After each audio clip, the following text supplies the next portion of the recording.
Now to clean house.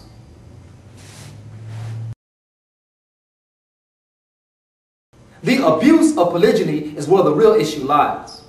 One imam informed me that he would never support such a marriage due to the abuse that he has witnessed.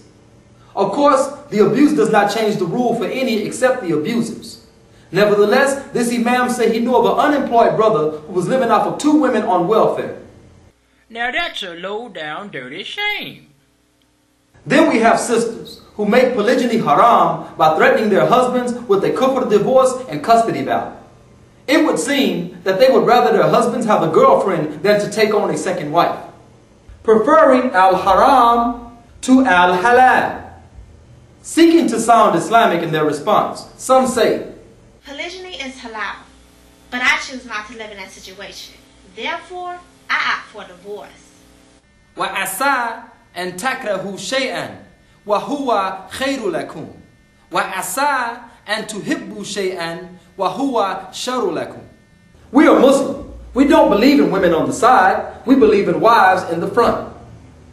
Even amongst the shuyukh, many have placed unnecessary and unfounded obstacles in the path of those that may seek a second wife.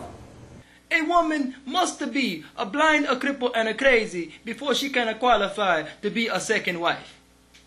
It may be best to marry a divorced or widowed sister with children as a second wife. However, Allah subhanahu wa ta'ala says, فَانْكِهُوا مَا طَابَ لَكُم مِّنَ النِّسَاءِ مَثْنَى وَثُلَاثَ وَرُبَاعَ. What is the Islamic requirement was just stated. What is recommended is only opinion. I'm just saying. Allow me to digress. Some claim that although polygyny is within a man's nature, it is inconsistent with a woman's nature. My response to them is that Islam is Deen al-Fitr. Therefore, no aspect of Islam will you find inconsistent with human nature. It is the corrupt nature that contradicts Islam. I personally view some women's opposition to polygyny as a blessing. Some opposition within Islamic limits could prevent a man from making a rash decision.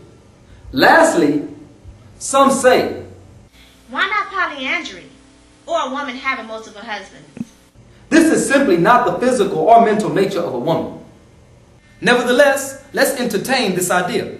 2 men have 1 wife, she becomes pregnant, who's the dad? One husband impregnates her, the other is disenfranchised for about a year or more. Let's say they all agree as to who will impregnate first. How long will this take? 3 months? 6 months? A year? One husband impregnates her, the other is disenfranchised for about a year or more. Lastly, she has her monthly cycle. Therefore, even if they do agree to a schedule, disenfranchising becomes imminent. However, polygyny is within a man's physical and mental nature. Therefore, let's apply this same logic in reverse. There will be no need to agree to impregnate first or second. A man has 2 wives. One becomes pregnant, he's the dad. A man has 2 wives, one becomes pregnant, no one is disenfranchised. A man has 2 wives, one becomes pregnant. What the problem is? Polygyny is a very serious and dutiful responsibility that is not intended for jerks, although many jerks do engage in this practice. The Muslim who chooses to engage in polygyny should be financially stable and Islamically sound. Polygyny is not for everyone, and very few do engage in this practice. No woman is forced into a polygynous relationship, although often emotions are the arbiter in her decision. Islam did not sanction polygyny, but polygyny was tamed and refined by Islam. Polygyny is the solution for several societal ills, but just like every other aspect of Islam, polygyny should not be practiced in a vacuum. I do realize that many of the dawahworks faithful will beat me down by way of comments for this episode of IJS, but I'm just saying. This has been Saudi Imam for dawahworks. Assalamu alaikum.